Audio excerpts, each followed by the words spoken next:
1945. El régimen nazi está en las últimas. En el fondo, todos los líderes nazis tenían que ser conscientes, pero no podían decirlo en público. Muchos de los miembros del círculo interno están abandonando.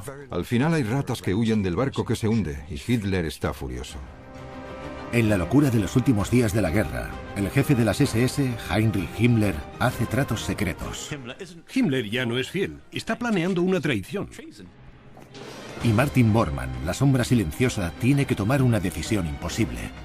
Es una mezcla de querer sobrevivir, escapar y tener que ser leal. La primera dama oculta del Tercer Reich, Eva Braun, recibe una recompensa por su lealtad sin fisuras. El pueblo alemán no conocía esta relación. Y la extravagante mano derecha del Führer, Hermann Göring, intenta hacerse con el poder. Si le sale mal, lo asesinarán. Esta es la historia de los entresijos de los secuaces de Hitler, de las luchas por el poder, de los celos y los aduladores serviles, que crearán un monstruo y pondrán en marcha los horrores más salvajes del Tercer Reich.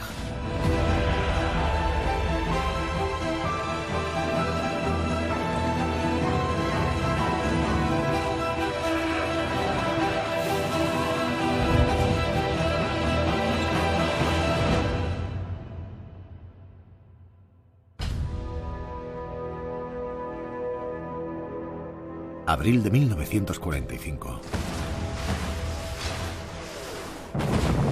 El Ejército Rojo estrecha su cerco alrededor de Berlín. Los aliados se han cruzado el Rin y han penetrado en el corazón de la Alemania nazi. Ha comenzado la última y humillante etapa del Tercer Reich. Alemania está al borde de la derrota. Antaño adorados por las masas, Hitler y su cada vez más reducido grupo de secuaces se esconden en un búnker hediondo, rodeados por las tropas enemigas. En las últimas semanas del Tercer Reich, el círculo interno se desintegró a velocidad de vértigo. Se había acabado todo. Fueron los últimos momentos brutales de un imperio moribundo. De Tercer Reich solo tenía ya el nombre.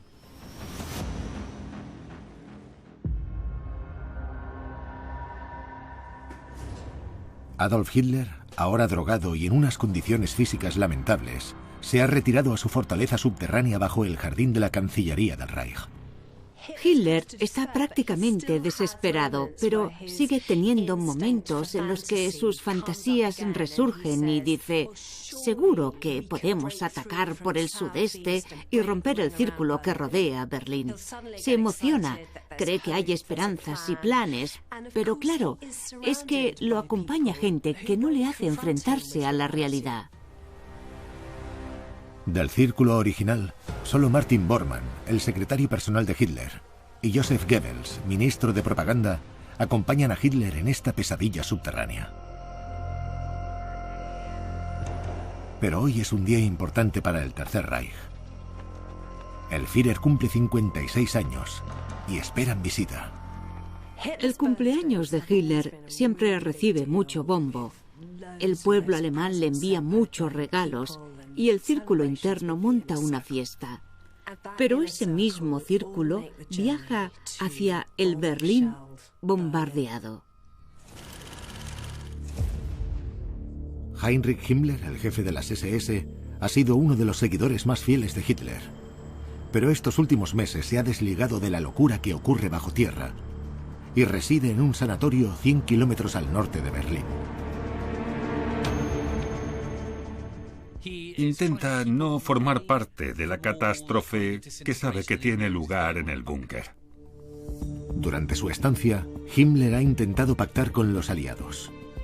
Quiere ser quien dirija a Alemania cuando pase lo inevitable.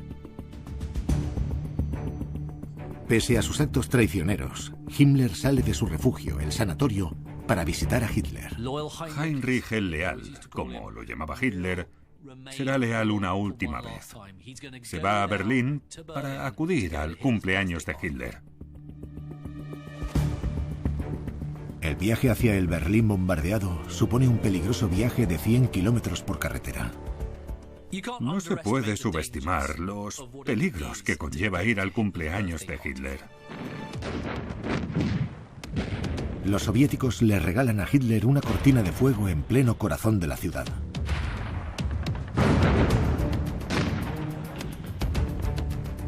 Y el enemigo no es lo único con lo que tiene que llevar cuidado. En su propia organización, las SS están asesinando a los desertores.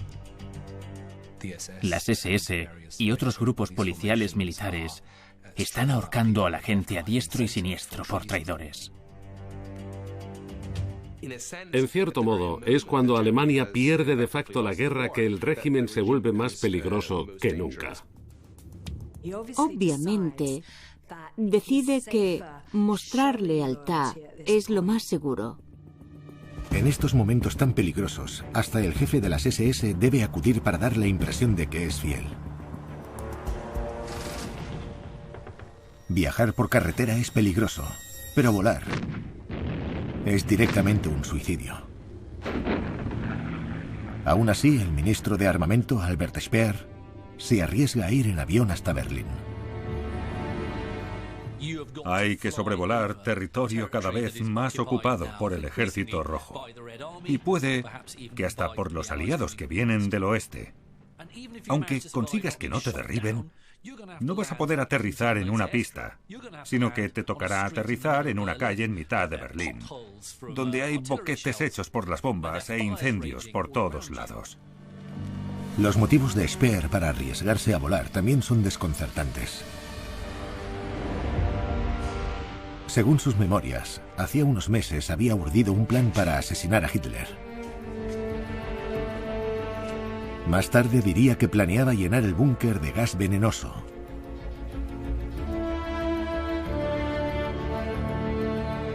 Pero como habían instalado una nueva chimenea como precaución antigas, la idea había quedado descartada. Creo que no cabe duda de que lo había pensado y hablado con su gente y demás.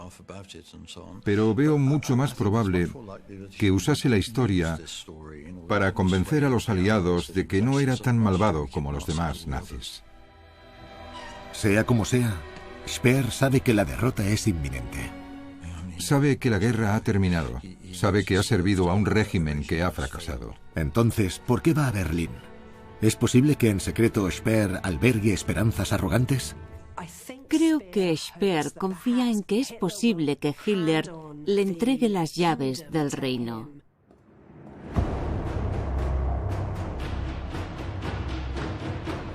En ese reino está lo que una vez fue el edificio nazi de mayor prestigio: la Cancillería del Reich.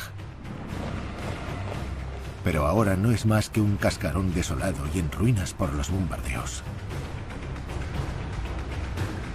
Un escenario muy apropiado para que se reúna el círculo interno y felicite, como es costumbre, a su dictador enloquecido, que cumple años.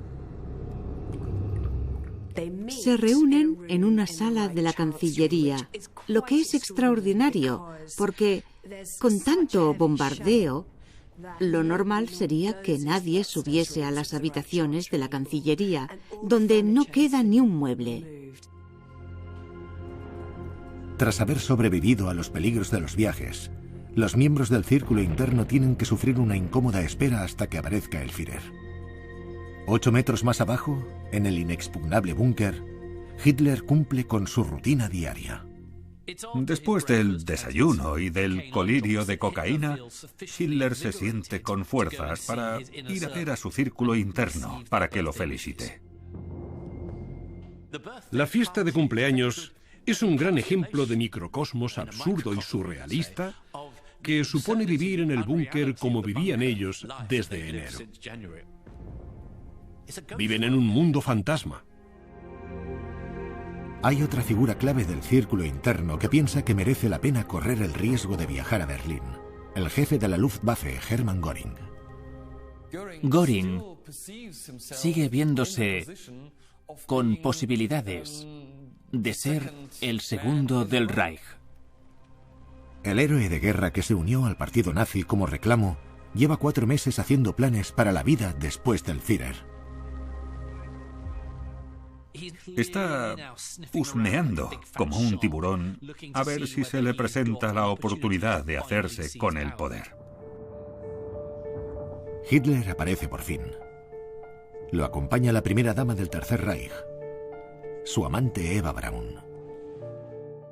La relación entre Eva Braun y Hitler era muy compleja. Cuando estaban juntos, Hitler era un hombre distinto. Aunque llevan juntos 12 años, los nazis mantienen la ilusión de que Hitler está soltero y de que su único compromiso es con el pueblo alemán. Nunca se ha hablado de ella en público y el pueblo alemán no conocía esta relación. Para el círculo interno, ver al Führer con su amante es un augurio de que el fin de Hitler se acerca. Pero lo más alarmante es su condición física. El círculo interno se queda boquiabierto al ver lo hecho polvo que está. Están acostumbrados a que en los cumpleaños Hitler dé un gran discurso y se regodee y los anime a obtener grandes logros. Pero esta vez es muy distinto. Es incómodo y deprimente. Y todo el rato se oye la artillería que les recuerda a todos que la guerra toca a su fin.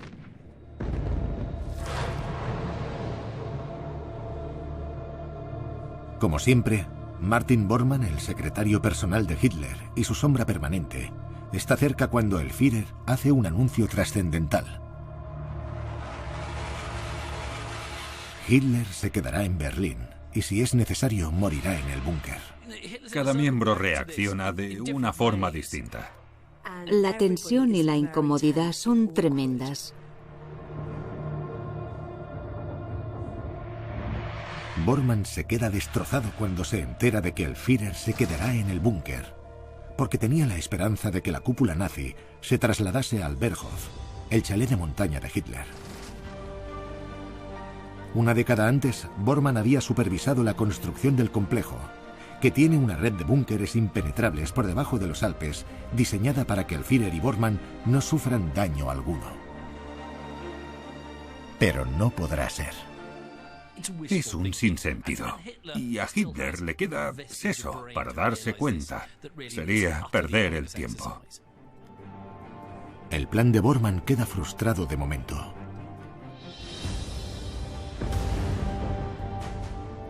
Es como si estuviese escrito por Wagner.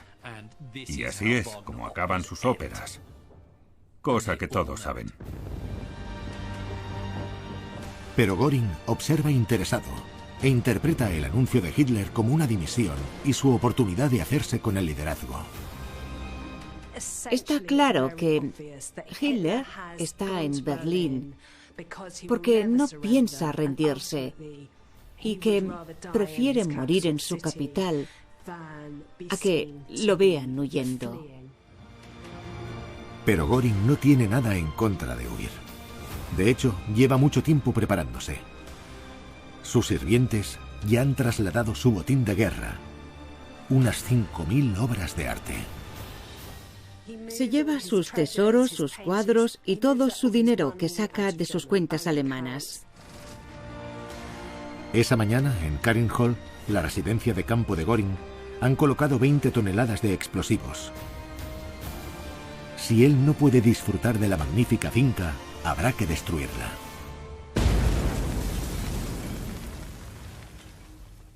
No pasa desapercibido que Göring es el primero en irse. A esas alturas es un sálvese quien pueda. El que antaño fuese fiel jefe de las SS, Heinrich Himmler, piensa que siempre ha dado una imagen de lealtad al partido. Ahora puede hacer como Göring y retirarse con tacto para dedicarse a su plan de huida. Quiere posicionarse como líder tras la caída del Tercer Reich. Es surrealista, un delirio y un sinsentido, pero da fe de lo mucho que se ha distanciado Himmler de la realidad. Al irse de la fiesta, Göring acorrala a Himmler. Himmler no era el único que había pensado en hablar con los aliados occidentales. Göring también quería saber si podría coger y decir: sabemos que lo hemos hecho mal, pero los rusos son una amenaza para todos, así que unámonos y vayamos contra ellos. Parecía volver a fantasear con que al final lo tratarían como a un líder importante. Pero Himmler va varios pasos por delante. 5 días antes había liberado a 1.200 judíos como parte de un pacto con los aliados que había tramado en el sanatorio. Su masajista le había transmitido mensajes a la Cruz Roja. La arrogancia de Himmler puede más que su miedo natural a cometer traición. ¿Qué es lo que hace? Porque como Hitler se entere de que intenta llegar a acuerdos de paz a sus espaldas o de que hace tratos con los judíos, para Hitler sería alta traición y querría ver a Himmler estrangulado con la cuerda de un piano. Himmler le dice a Göring que se le ha adelantado porque va a reunirse con el conde Folke Bernadotte, vicepresidente de la Cruz Roja de Suecia, esa misma noche. Siente que el fin se acerca. No quiere que nadie más sea el negociador jefe. Himmler dice que es Eisenhower quien envía a Bernadotte para negociar. Sabe que oficialmente es Göring el número 2, pero él quiere estar en primera línea. Pero Himmler se da cuenta de repente de que los observa el más peligroso de los rivales. Martin Bormann. El adulador Bormann, que ascendió al poder a golpe de manipulación sin remilgos y vilipendiando a los demás ante Hitler. Himmler sabe que si Bormann los ha oído, sus días podrían estar contados. A estas alturas, Himmler tiene una ansiedad increíble, porque sabe que intentar negociar la paz supone un acto de traición. Himmler sabe que debe actuar con rapidez. Conduce de noche hacia la costa báltica para celebrar 2 reuniones importantes. La primera es con un representante del Congreso Judío Mundial. Himmler fue astuto y estableció vínculos con el Congreso Judío Mundial y con las potencias occidentales vía Suecia. Y está claro por qué. Quería escapar. Intentaba tener vida después del Tercer Reich. En estos momentos ya han asesinado a casi 6 millones de judíos. Todo orquestado por Himmler. Pero unos meses antes había intentado cubrir sus huellas. Desde principios de enero del 45, Himmler, con claras intenciones de ganarse el favor de los aliados cuando terminase la guerra, dio comienzo a un programa de cierre de los campos de concentración, ocultando sus peores facetas e intentando presentar una imagen más humana para cuando ganasen los aliados. Pero es imposible que Himmler se distancie por completo de semejantes atrocidades. Su lavado de imagen para ser el líder de Alemania cuando acabe el Tercer Reich depende de estas reuniones entre hombres de ideologías radicalmente opuestas. Himmler da un discurso de 45 minutos en el que justifica las medidas de Alemania contra los judíos. Promete que los asesinatos cesarán y que entregarán los campos intactos a los aliados. En la segunda reunión, la que tiene con el diplomático sueco, el conde Bernadotte, Himmler está cada vez más paranoico. Está prácticamente histérico. Lleva una pistola en el bolsillo y se pasa toda la reunión preocupado por si los hombres de Bormann echan la puerta abajo. Exhausto, Himmler se va, creyendo que está un paso más cerca de verse con Eisenhower. Pero no se le quita el miedo. ¿Lo habrán seguido? ¿Lo sabe Bormann?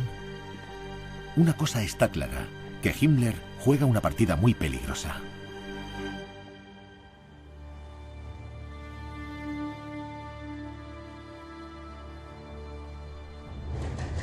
Al día siguiente, en el Führerbunker, en la reunión diaria de Hitler, sus generales lo informan de la situación militar. El 22 de abril se celebra una reunión crucial con Hitler y los oficiales del círculo interno, varios generales y también Bormann y Goebbels. Entonces se da cuenta de que no hay esperanza. La guerra está perdida, no cabe duda.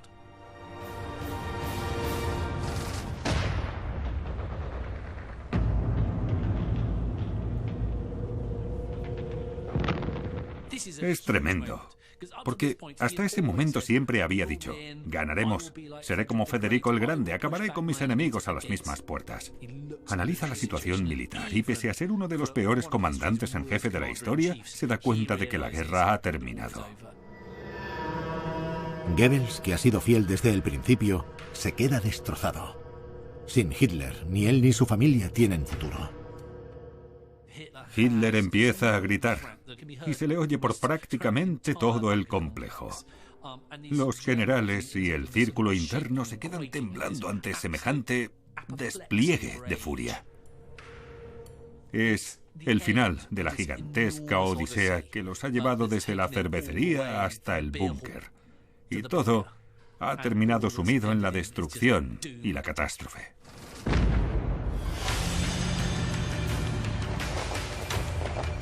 Las últimas rutas de escape están desapareciendo y el Ejército Rojo se acerca. Hasta cierto punto, se puede decir que los realistas son los que se quedan en el búnker, porque son conscientes de que no hay estrategia de huida.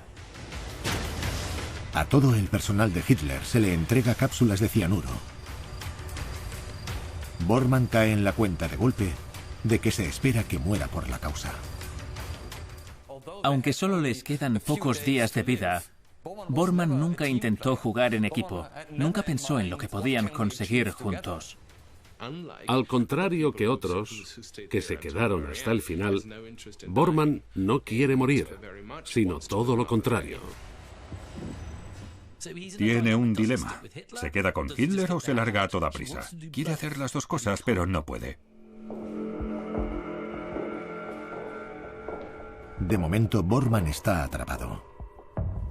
Solo puede soñar con la fortaleza nazi que había construido en los Alpes unos años antes.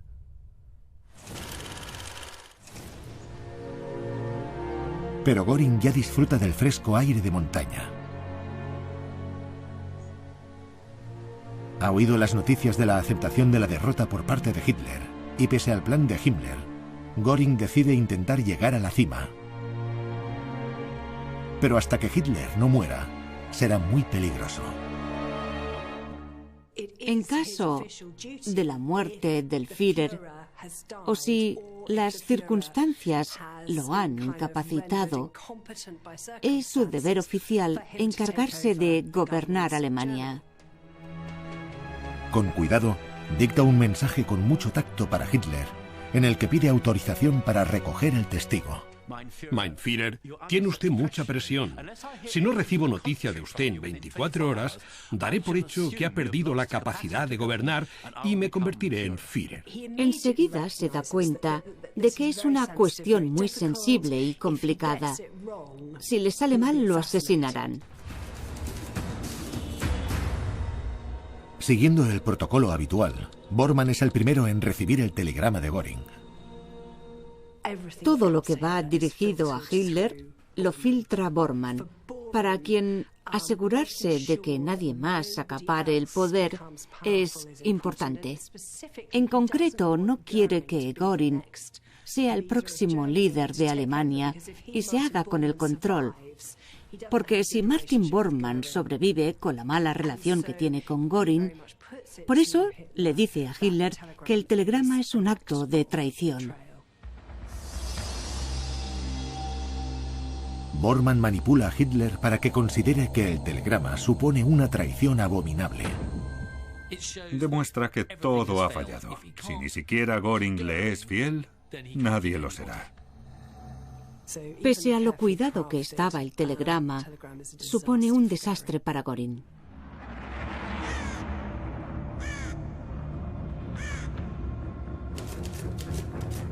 Y Bormann va más allá. Le manda un mensaje a Göring que dice: prohíbo que des ningún paso en la dirección indicada. Firmado Adolf Hitler. Göring ve su posible final. Recula y dice, vale, dimitiré. Al pueblo alemán le dicen que Göring ha sufrido un infarto y que tendrá que dimitir de todos sus cargos. Pero a Bormann no le basta con que Göring dimita. Ordena que lo arresten y lo ejecuten. Lo arrestan las SS, pero por suerte unos soldados de la Luftwaffe que pasan lo ven. Göring dice, ¡socorro! Me han arrestado las SS, haced algo. Acaban con las SS y rescatan a Göring. La suerte está de parte de Göring, quien vive para luchar otro día. Bormann también tiene en el punto de mira a Heinrich Himmler. Desde sus reuniones clandestinas para firmar la paz con los aliados, Himmler ha estado esperando respuesta nervioso. Espera que su traición siga siendo un secreto. Bormann ha estado husmeando, pero no encuentra pruebas concluyentes que incriminen a Himmler. Pero entonces los aliados ayudan a Bormann. La noticia de los pactos a escondidas de Himmler da la vuelta al mundo. Ha saltado la liebre, y Himmler sabe exactamente cómo se lo tomará Hitler. La retransmisión del enemigo muestra que Heinrich el Leal, como él lo llamaba, lo ha traicionado a sus espaldas al intentar conseguir la paz. Para mí hay una diferencia entre Göring y Himmler. Lo del telegrama de Göring me parece que fue una confusión por parte de Göring. Himmler sí que estaba viéndose con el enemigo. Hitler una vez definió a Himmler como el único hombre fiel de verdad de Alemania, el único hombre en quien podía confiar por completo. No podía imaginarse que lo traicionaría. Pero lo había traicionado, y animado por Bormann, el Führer despoja a Himmler de todos sus cargos y ordena su arresto. Para Hitler, lo de Himmler es la traición definitiva. A Hitler le afecta especialmente porque siempre había pensado que Himmler era de lo más leal. Estaba convencido de que podía confiarle su vida. En cuestión de días, Bormann ha acabado con sus dos mayores rivales. El número 2 de Hitler, Hermann Göring, y el jefe de las SS, Heinrich Himmler. Es una victoria en vano, porque está claro que el régimen está acabado. Sin embargo, Bormann cree haber triunfado por fin. Esos últimos días debieron ser en cierto modo muy satisfactorios para Bormann, porque todos sus rivales están cayendo uno a uno y al final solo quedan Goebbels y él. En la vorágine de locura del búnker, Hitler centra su atención en la inútil tarea de encontrar un sucesor para el barco nazi, que se hunde a toda velocidad. Y estos dos hombres, Bormann, la sombra silenciosa, y el siempre fiel Goebbels, son los dos únicos candidatos del círculo interno que quedan en el búnker. Pero Hitler no escoge a ninguno. ¿Qué pasa con el poder? Pues se lo va a quedar el almirante Karl Dönitz. Dönitz está muy lejos del búnker, en el extremo norte de Alemania, en el puerto de Flensburgo. Dönitz no era parte del círculo interno. Era alguien en quien Hitler creía que podía confiar, mientras que todos los demás habían desaparecido y lo habían traicionado. En parte, Dönitz se había ganado la confianza de Hitler porque había cumplido su promesa de revolución marina en forma de los nuevos submarinos que podían permanecer sumergidos durante largos periodos de tiempo. Desde el principio de 1945, los dos hombres se habían unido mucho. Dönitz representaba la novedad, el alejarse del círculo. Alguien que seguramente podría ocuparse de la nueva Alemania. No había participado en las luchas internas ni en el culebrón con el que llevaban 2 décadas. A Goebbels le dan el título de canciller del Reich de Alemania, mientras que a Bormann lo nombran jefe de lo que queda del partido nazi, cosa que para él es un gran honor. A Bormann le gusta considerarse a sí mismo como alguien superleal, que estará ahí, pase lo que pase. Sabe que su poder siempre ha dependido de su cercanía a Hitler. Bormann no tiene escapatoria. Bormann no consigue convencer a Hitler de irse, así que sabe que se enfrenta a su propia muerte, cosa que hace a regañadientes. La lealtad de Goebbels es más fanática. Él no concibe un futuro sin el Führer. Goebbels le envía una carta a su hijastro desde el búnker, así que sabemos bastante lo que pensaba. Dijo: todo lo que tengo es gracias a Hitler. Lo que soy se lo debo por completo a él. Y sería un acto de deslealtad terrible no estar a su lado hasta la muerte. Tan devoto le es a Hitler que se lleva consigo al búnker a su esposa Magda. Su esposa, Magda Goebbels, también está obsesionada con Hitler, por el que siente devoción e insiste en llevarse a sus hijos. Les dicen a sus hijos que van al búnker para poder disfrutar en primera fila de la victoria inminente. Goebbels es un hombre muy inteligente, pero esa inteligencia se ve ensombrecida por el hecho de que le es leal a la persona más malvada del mundo.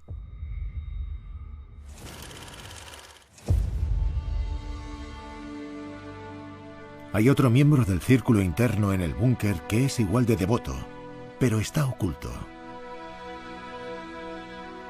La compañera de Hitler en los últimos 12 años y uno de los secretos mejor guardados de la Alemania nazi.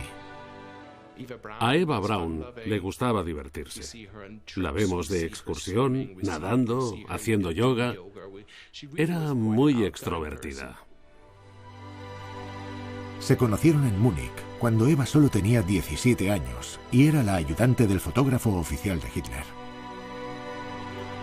Ahora, tras más de una década de romance clandestino, por fin va a tener a su hombre. Poco después de la medianoche del 29 de abril, se celebra la que seguramente sea una de las bodas más raras, surrealistas y deprimentes de la historia. La de Hitler y su amante, novia, Eva Braun, que se casan en una sala de conferencias del búnker. Él le dijo a Eva que se fuese, pero ella se negó, así que se casaron, que es un buen giro de guión. Pero ella dijo que no podía vivir sin él, que prefería morir también. Se vistió de negro, que era un color tradicional de los vestidos de boda. Escogió las joyas, se hizo el peinado. Consiguieron unos anillos de oro de la prisión de la Gestapo de Berlín, donde tenían anillos confiscados de víctimas judías. Justo después se van a celebrarlo, pero Hitler se va enseguida de la fiesta y Eva Braun se queda bebiendo champán con las secretarias.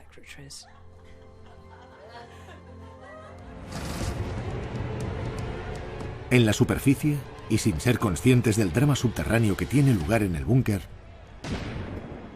los berlineses viven con las consecuencias del depravado régimen. El sufrimiento es brutal. La mayoría se muere de hambre. Y todos viven en un peligro constante.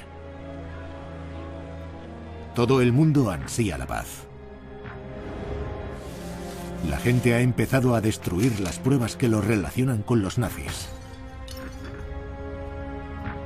Las fotografías de seres queridos con uniforme militar son destruidas. Berlín está en ruinas. La defensa de Berlín depende sobre todo de las juventudes hitlerianas, muchachos de 15 años que intentan defender Berlín yendo prácticamente desarmados, con los rusos acercándose cada vez más y más por todos los flancos. Los que quedan de la cúpula nazi llevan ya 3 meses en el búnker y la disciplina va menguando. Las últimas 24 horas en el búnker son una imagen salida del infierno. Son gente sentada borracha, medio borracha, tramando cómo suicidarse o urdiendo planes para escapar. Es un agujero. Y llevan vidas lúgubres y surrealistas. La imagen que siempre tengo presente, que no me quito de la cabeza, es el ruido y el olor del búnker. El aire acondicionado iba con diésel.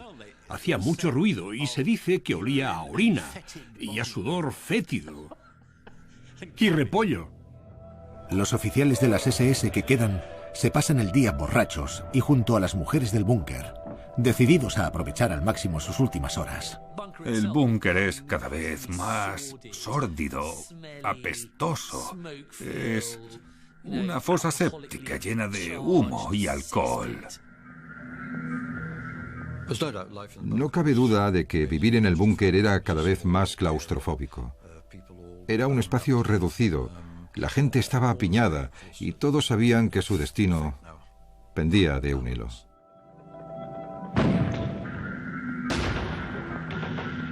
Los soviéticos están a solo 1 kilómetro. A los del búnker se les acaba el tiempo. Es el fin del Reich. Ese día llegan al búnker noticias desde Milán. El compañero fascista y antiguo aliado de Hitler, Benito Mussolini, ha sido capturado por los partisanos italianos. Hitler se queda horrorizado al enterarse de lo de Mussolini, a quien no solo han ejecutado, sino también colgado junto a su amante en una plaza de Milán. Es una humillación que Hitler no está dispuesto a sufrir. No piensa permitir que los rusos se hagan con su cadáver. A Hitler le habría gustado liderar a las tropas a la batalla y morir de forma noble antes de que cayese el telón. Pero no, en realidad el final es muy sórdido.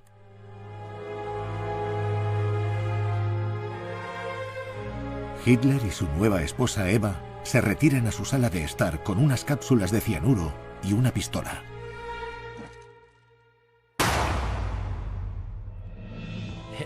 Hitler coge la pistola y se pega un tiro en la cara. Y su mujer se envenena. Seguramente lo hicieran a la vez. Bormann abrió la puerta, nervioso, para comprobar que lo que creen que ha pasado, ha pasado. Tras el suicidio de Hitler y Eva Braun, se impone una atmósfera extraña en el búnker. Los que habían acudido porque eran sus seguidores, de repente tienen que decidir y actuar por sí mismos. Dada la exhibición pública del cadáver de Mussolini, la primera tarea de Bormann es deshacerse de los cuerpos de Hitler y Eva. Llevar los cuerpos de Hitler y Eva Braun al jardín de la Cancillería del Reich para quemarlos debió de ser algo extraordinario para ellos. Habían consagrado sus vidas a este hombre durante 20 años y ahora había muerto. Alemania estaba arruinada. Seguramente ellos fuesen a morir también. Fue un resumen, en cierto modo, del colapso del sistema al que habían servido. Queman a Hitler. Por fin lo destruyen.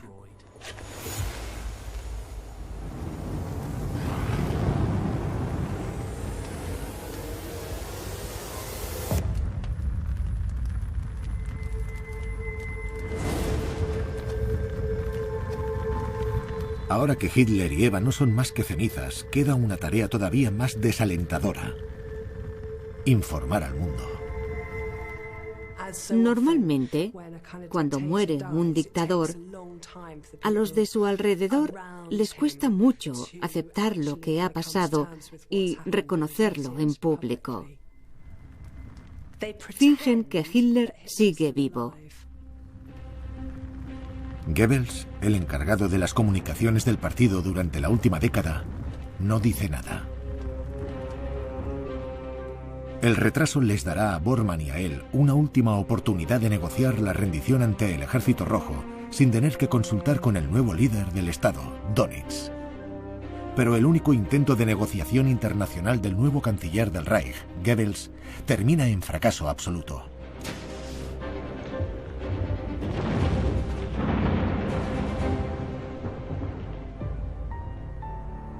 No es hasta las 10:53 del día siguiente que Bormann le envía un telegrama a Dönitz, Y la noticia tarda poco en difundirse. Hitler se ha suicidado y va a ejecutarse su última voluntad. La noticia le llega de inmediato al antiguo amigo de Hitler, el ministro de Armamento Albert Speer.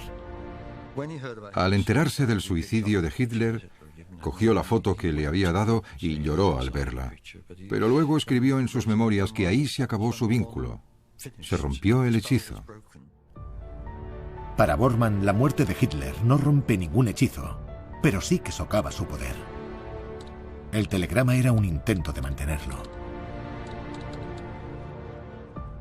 Bormann le manda un telegrama lamentable a Dönitz, diciéndole que ahora es el presidente del Reich, pero le pone: llevaré autorización por escrito. Para mí esto es un intento desesperado de aferrarse al poder. Yo, Martin Bormann, llevaré la autorización. Solo puedo llevarla yo. Es absurdo. Con el telegrama ya basta. La orden de Hitler es suficiente. Pero así, Bormann tiene motivo para salir del búnker.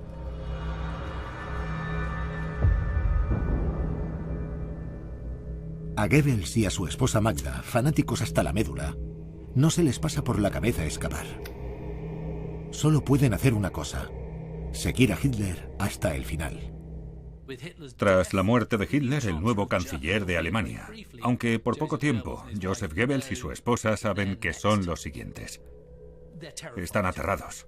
Van a morir y van a matarse el uno al otro. Pero primero deben encargarse de los niños.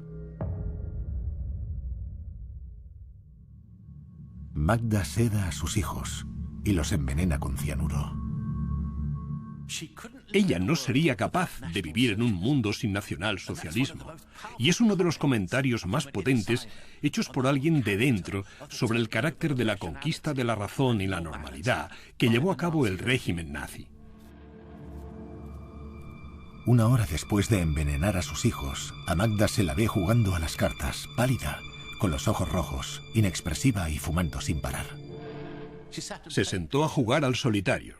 Ustedes dirán, ¡qué inhumana! ¿Pero qué iba a hacer? ¿Qué haces después de matar a tus hijos? Más tarde, Magda muerde la cápsula de cianuro. Y Goebbels le da el tiro de gracia en la nuca. Después, él muerde su cápsula y se dispara en la sien. Es la prueba de la lealtad que le tienen Goebbels y Magda a Hitler, el líder del círculo interno, que lo siguen hasta la muerte. Unos guardias de las SS empapan los cadáveres en gasolina, pero no queda suficiente para prenderles fuego como es debido. Goebbels es el segundón de Hitler hasta después de muerto. No queda gasolina suficiente para Goebbels, así que deja un cadáver retorcido, quemado y calcinado. Horroroso, pero no consumido por completo como el de su amo. Todos los demás han huido o están muertos. Del círculo interno solo queda una persona, Martin Bormann.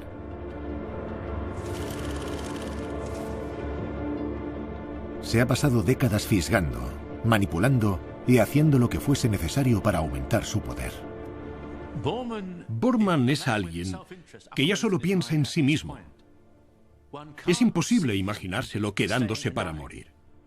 El triunfo de Bormann al final de la guerra es agridulce. Por fin, en los últimos días del Tercer Reich, se ha convertido en el segundo, pero sabe que la fiesta ha terminado. Lo cierto es que Bormann es el líder de un partido que ya no existe.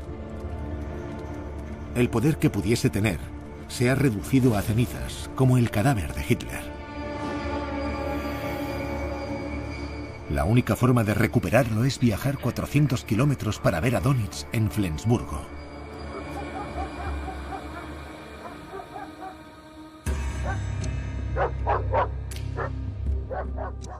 Es un viaje de lo más ambicioso para poder llegar al norte.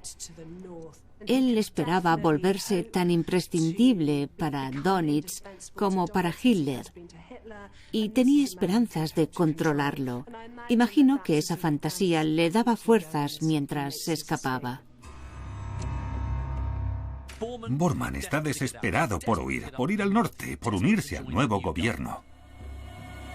Bormann mete la última voluntad y el testamento de Hitler en el maletín. Sigue queriendo sentir que lleva casi literalmente la autoridad del Führer encima, aunque en realidad haya muerto. Adolf Hitler ya no existe. Para llegar a Flensburgo, primero tendrá que cruzar las líneas rusas. Creo que vemos que al enfrentarse a la muerte del Führer, todavía siente la necesidad de sobrevivir. Quiere salvar el pellejo e intenta escapar.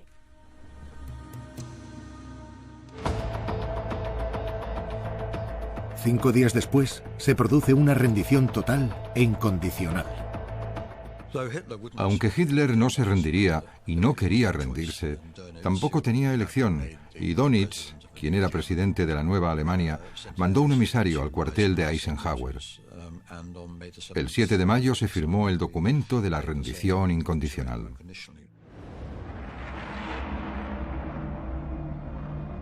Por su parte, Martin Bormann no llegó ni a acercarse al cuartel de Dönitz. Dijeron los testigos que tras salir temprano y como pudo del búnker, Bormann estaba aterrorizado, en silencio y perdido. Están los rusos y Bormann sabe que como lo capturen, lo torturarán y no volverá a ver la luz del sol. Se cree que al ver que se acercaban las tropas soviéticas, se suicidó.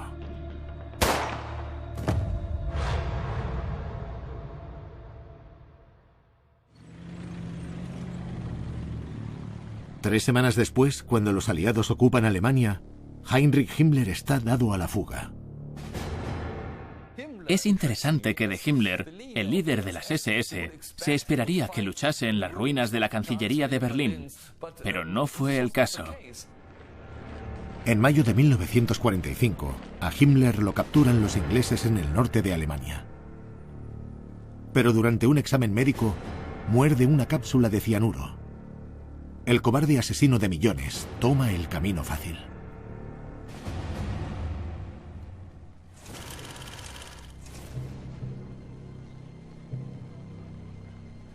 A Hermann Göring, el extravagante as de la aviación, también lo han capturado los aliados. Se ofende cuando le dicen que se deje registrar, cosa que le molesta mucho, porque dice que como soldado y líder de las fuerzas aéreas, tienen que tratarlo con honor. A Göring lo encierran en un hotel de lujo reconvertido. Tan arrogante como siempre, todavía cree que puede negociar una escapatoria.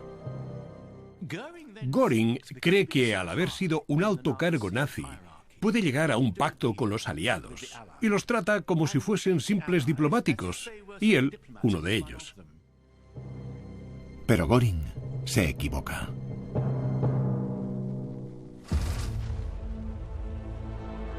Seis meses después dan comienzo los juicios de Nuremberg, que durarán casi un año. Sentado con Göring está su antiguo compañero del círculo interno, secretario del Führer y discípulo de Hitler, Rudolf Hess. Hess había estado encarcelado en Inglaterra desde que voló hasta Escocia 4 años antes en una misión demencial en solitario para intentar hacer las paces con Reino Unido. Ahora que vuelven a reunirse con Göring, ha llegado el momento del ajuste de cuentas. Tan teatrero como siempre, Hermann Göring niega convencido tener conocimiento de lo que pasó en los campos de concentración nazis. Se las da de diplomático pacifista e insiste en que todo lo que hizo fue resultado de su patriotismo. La defensa de Göring era: estoy aquí porque hemos perdido la guerra, pero si hubiésemos ganado, serían ustedes los juzgados. 6 años, sale a la luz la verdad. El último hombre con vida es Rudolf Hess, que cumple cadena perpetua en Spandau, Berlín. En 1987, con 93 años, se ahorca en la casita del jardín de la prisión. El círculo interno de Hitler se forjó entre las cenizas de la Primera Guerra Mundial. Fueron inadaptados y héroes de guerra que se unieron por una sensación de haber sido traicionados, por sus ideas retorcidas y su sed de venganza. Solo las circunstancias podrían haber creado las condiciones para que hicieran lo que hicieron. Decididos y astutos, se habían aprovechado del descontento del pueblo y engañado a los ciudadanos para ascender a posiciones de poder absoluto. Pero las ambiciones personales y los celos hicieron que se volviesen los unos contra los otros y descendiesen en una sangrienta espiral de traiciones. Hay una capa subyacente de amargura, y si le añadimos la rivalidad, pues claro, la mezcla se vuelve muy potente y explosiva. Fue un régimen en el que todo el poder provenía de un solo hombre. Todo giraba en torno a Hitler. Él era el corazón del círculo interno, y sin él, todo se vino abajo. Al final, el único legado del círculo interno de Hitler es el espantoso hecho de que unos pocos individuos enfermos consiguieron sumir al mundo en el conflicto y saber los horrores que los seres humanos somos capaces de infligir a nuestros semejantes.